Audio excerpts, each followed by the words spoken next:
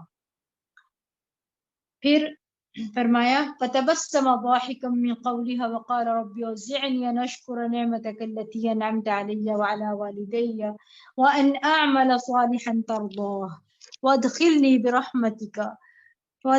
برحمتك في عبادك الصالحين. سلیمان چونٹی کے اس بات پہ مسکرا دیا اور دعا کی، اے میرے پروردگار مجھے توفیق دے کہ میں تیری اس نعمت کا شکر ادا کر سکوں جو تو نے مجھے اور میرے والدین کو عطا کی ہے، اور اس بات کی بھی کہ میں ایسے اچھے عمل کروں جو تجھے پسند ہو، اور اپنی رحمت میں مجھے اپنے صالح بندوں میں داخل کر لے.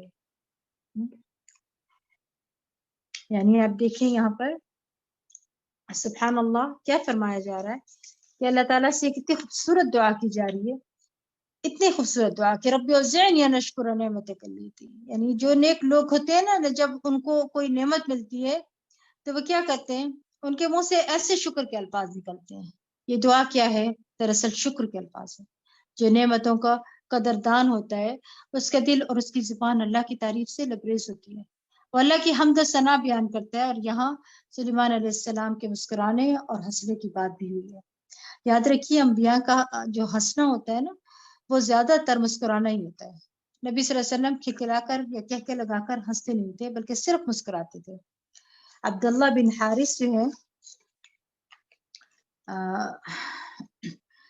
ان سے یہ آتی ہے روایت ہے کہ رضی اللہ عنہ کہتے ہیں کہ میں نے کسی کو نبی صلی اللہ علیہ وسلم سے زیادہ مسکراتے ہوئے نہیں دیکھا. آپ کی زوجہ حضرت عائشہ رضی اللہ تعالیٰ عنہ کہتی ہیں کہ میں نے کبھی آپ کو اس طرح مسکراتے نہیں دیکھا کہ آپ کا حلق کو، یعنی آپ حلق کا جو کوا ہوتا ہے نا وہ نظر آ جائے، بلکہ آپ تبسم فرمایا کرتے تھے. اور مسکرانا بھی صدقہ ہے، جس سے روزہ نہیں ٹوٹتا نا، تو مسکراتے رہا کریں، یہ بھی سنت طریقہ ہے. پھر فرمایا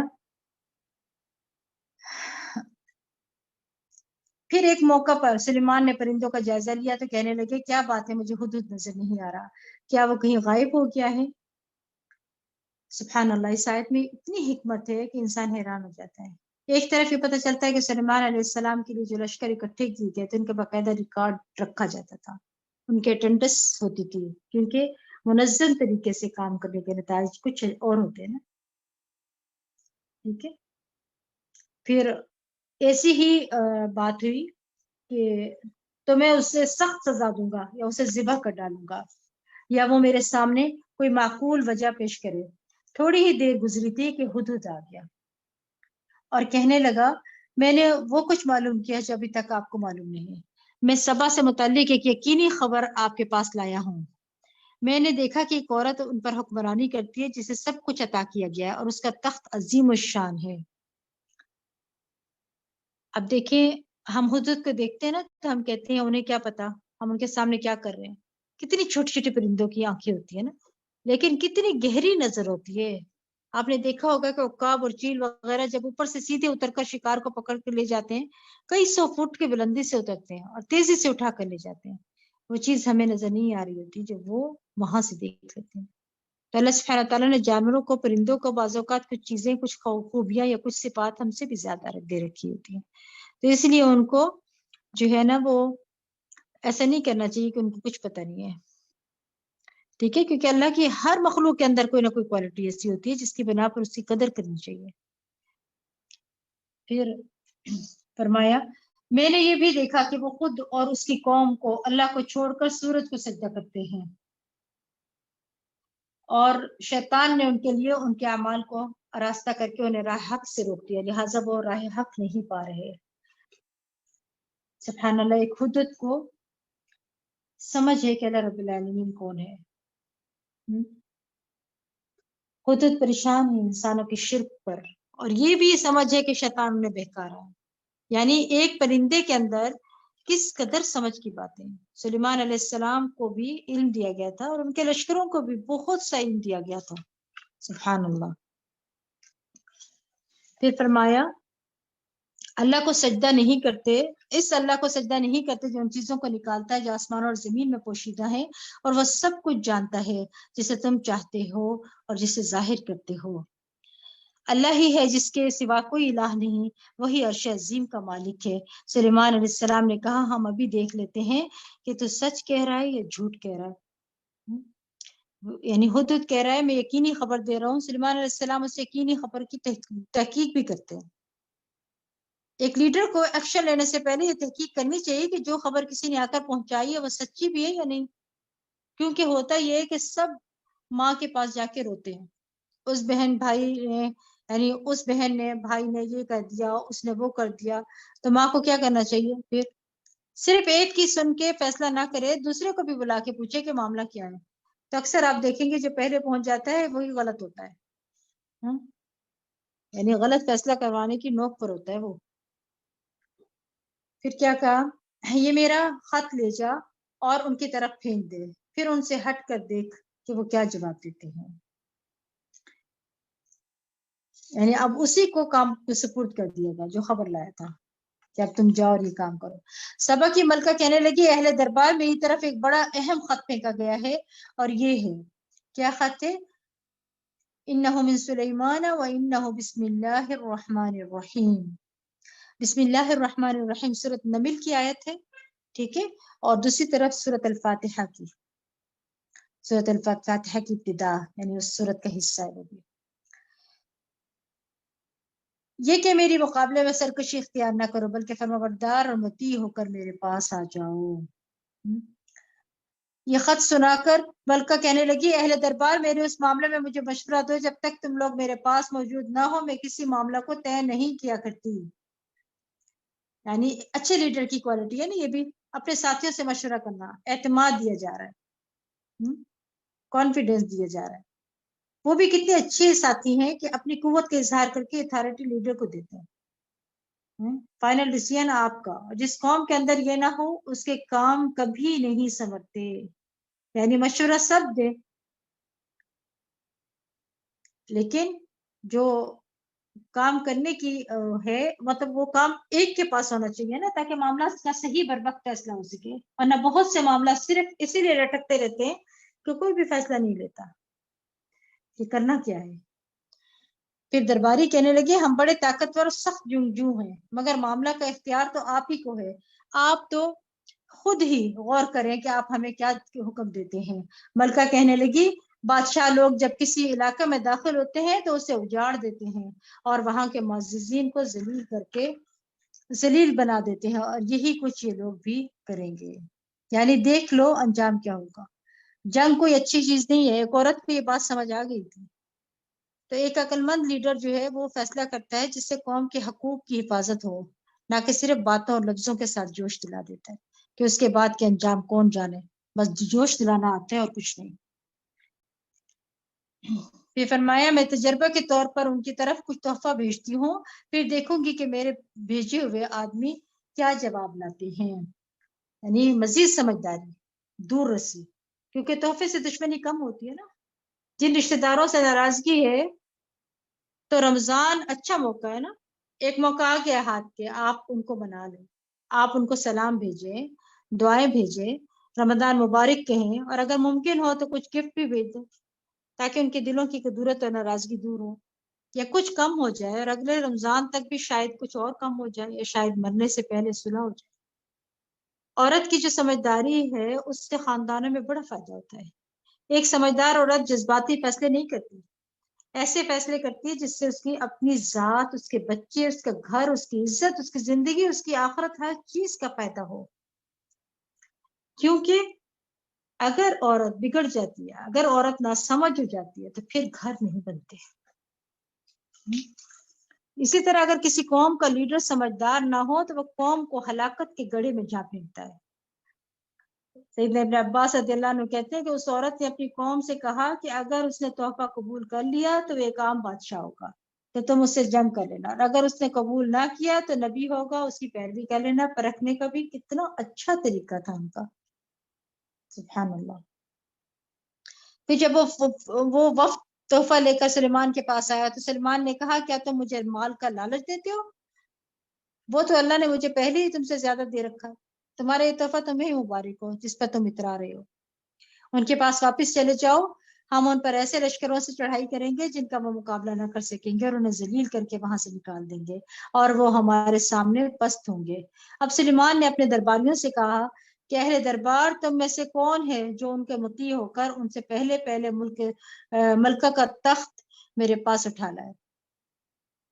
آپ دیکھیے حضرت سلیمان علیہ السلام کتنے سمجھدار تھے، عقل مند تھے، ان کی سمجھداری آپ دیکھیے یہاں پر۔ پھر فرمایا کہ ایک دیو ہیکل جن نے کہا آپ کے دربار کو برخواست کرنے سے پہلے میں اسے لا سکتا ہوں، میں اس کام کی پوری قوت رکھتا ہوں اور امانت دار بھی ہوں۔ پھر ایک اور شخص جس کے پاس کتاب کا علم تھا کہنے لگا میں یہ تخت آپ کو آپ کی نگاہ لوٹانے سے پہلے ہی لا دیتا ہوں۔ پھر جب سلیمان نے اس تخت کو اپنے پاس رکھا ہوا دیکھا تو پکار اٹھے یہ میرے پروردگار کا فضل ہے تاکہ مجھے آزمائے کہ میں شکر کرتا ہوں یا نہ شکری، اور جو شکر کرتا ہے تو اس کا شکر اس کے اپنے ہی لیے مفید ہے، اور اگر کوئی ناشکری کرے تو میرے پروردگار اس کے شکر سے بے نیاز ہے اور اپنی ذات میں بزرگ ہے۔ یعنی تو اس سے کیا پتہ چلتا ہے کہ جنوں کے اندر بھی درجات ہیں، کچھ معمولی ہوتے ہیں، کچھ بڑے، کچھ دیو ہیکل، کچھ اس سے بھی بڑے عفریت، یعنی اتنی زیادہ قوت، اور اس میں علم کی قوت بھی ہے۔ علم کے ساتھ انسان جو فیصلہ کرتا ہے نا وہ بہتر ہوتا ہے۔ نعمت پا کر طرز عمل کیا ہونا چاہیے؟ جب کوئی ایسی چیز آپ کو مل جائے جس سے آپ سوچ ہی نہیں رہے تھے یا آپ کی توقعات سے بڑھ کر یا آپ کے لیے بہت آسانی کا سبب، تو اس پر لازماً رب کا شکر ادا کریں۔ مثلا آپ نے اچھی سی نماز پڑھی تو اس پر فخر کرنے کے بجائے آپ اللہ کا شکر ادا کریں، یا اللہ تیرا شکر ہے، اب اس شکر کی وجہ سے اگلی اور اچھی ہو جائے گی۔ دیکھیے کہ کاموں کی توفیق ملنے پر بھی شکر ادا کرتے رہیں، اور بندوں کی خدمت کے ویسے ہی کوئی فیصلہ یا کوئی بھی اچھی بات اللہ تعالیٰ آپ سے کروا لے تو اس پر اللہ کا شکر ادا کرے۔ ھذا من فضل ربی، اپنی کوشش کو کچھ نہ سمجھے۔ یہاں پر بھی آتے ہیں نا، اگر آخر میں آپ اللہ کا شکر ادا کریں جسے توفیق دی اور آ کر قرآن کو سن رہے ہیں تو اللہ تعالیٰ اگلے دن اور بہتر انداز کے ساتھ آپ کو لے کر آئے گا۔ پھر فرمایا، پھر درباریوں سے کہا اس کے تخت کا حلیہ تبدیل کر دو۔ ہم یہ دیکھیں گے کہ آیا وہ صحیح بات تک پہنچتی ہے یا ان لوگوں سے ہے جو راہ راست پر نہیں آ سکتے۔ پھر جب ملکہ مطیع ہو کر آ گئی تو سلمان نے اس سے پوچھا کیا تمہارا تخت بھی اسی طرح کا ہے؟ وہ کہنے لگی یہ تو گویا ہو بہو وہی ہے، اور ہمیں اس سے پہلے ہی حقیقت حال معلوم ہو گئی تھی اور ہم فرمانبردار ہو گئے تھے۔ ملکہ کو ایمان لانے سے ان چیزوں نے روک رکھا تھا جنہیں وہ اللہ کے سوا پوچھتی تھی، کیونکہ وہ ایک کافر قوم سے تھی۔ یعنی وہ تھی اچھی لیکن اس کا ماحول نہیں تھا کہ جس سے وہ ہدایت پاتی ہے، اس کے پاس کوئی پیغمبر نہیں آیا تھا، تو سلیمان علیہ السلام اس کی ہدایت کا ذریعہ بنے۔ سبحان اللہ۔ پھر کیا فرمایا، اس ملکہ سے کہا گیا محل میں چلو، جب اس نے دیکھا تو سمجھی یہ پانی کا ایک حوض ہے، چنانچہ اپنی پنڈلیوں سے کپڑا اٹھا لیا۔ سلیمان نے کہا یہ تو شیشے کا چکنا فرش ہے۔ تب وہ بول اٹھی ہے میرے پروردگار میں سورج کی پوجا کر کے اپنے آپ پر ظلم کرتی رہی ہوں، اور اب میں نے سلیمان کے ساتھ اللہ رب العالمین کی اطاعت قبول کر لی ہے۔ اب دیکھیں آپ، یعنی اب لیٹسٹ ٹیکنالوجی ہے نا، میں ایسے فلورز بنتے ہیں، اب دیکھیں کہ جو شیشے کے ہوتے ہیں اور نیچے سے روشنائی اور پانی وغیرہ نظر آ رہا ہوتا ہے، لیکن ہزاروں سال پہلے بھی اللہ تعالیٰ نے ان کو یہ ٹیکنالوجی دے رکھی تھی کہ وہ اپنے محل کو اس طرح تعمیر کریں۔ آپ دیکھیے کہ باقی پیغمبروں کے برعکس انہوں نے جہاں دعوت دی تو وہ دعوت آسانی سے قبول ہو گئی۔ تو کبھی ایسا بھی ہوتا ہے، ضروری نہیں کہ سارے لوگ انکار ہی کرنے والے ہوں۔ اور ہم نے قوم سمود کی طرف ان کے بھائی صالح کو یہ پیغام دے کر بھیجا کہ اللہ کی عبادت کرو، تو اسی وقت وہ دو فریق مومن اور کافر بن کر جھگڑنے لگے۔ صالح نے کہا میری قوم کے لوگوں تم بھلائی سے بیشتر برائی کو کیوں جلدی طلب کرتے ہو؟ تم اللہ سے بخشش کیوں نہیں طلب کرتے تاکہ تم پر رحم کیا جائے؟ وہ کہنے لگے ہم تو تمہیں اور تمہارے ساتھیوں کو منحوس سمجھتے ہیں۔ صالح نے کہا تمہاری نحوست تو اللہ کے پاس ہے، بلکہ حقیقت یہ ہے کہ تم لوگ آزمائش میں پڑے ہوئے ہو، اور اس شہر میں 9 سرغنے تھے جو ملک میں تخریب کاریاں ہی کرتے تھے، اصلاح کا کوئی کام نہ کرتے تھے۔ انہوں نے کہا سب آپس میں اللہ کی قسم کھاؤ کہ ہم رات کو صالح اور اس کے گھر والوں پر شب خون ماریں گے، پھر اس کے ولی سے کہہ دیں گے کہ تم اس کے خاندان کی ہلاکت کے موقع پر موجود ہی نہ تھے، اور یقیناً ہم سچے ہیں۔ چنانچہ انہوں نے ایک چال چلی اور ہم نے ان کی چال انہی پر لوٹا دی جس کی انہیں خبر تک نہ ہوئی. سو دیکھو ان کی چال کا انجام کیا ہوا. ہم نے ان سرغنوں اور ان کی قوم کو سب کو تباہ کر دیا. سو یہ ہے ان کے خالی پڑے ہوئے گھر اس ظلم کی پاداش میں جو وہ کیا کرتے تھے. اس واقعے میں بھی ایک نشانی عبرت ہے ان لوگوں کے لیے جو علم رکھتے ہیں. کیا نشانی ہے؟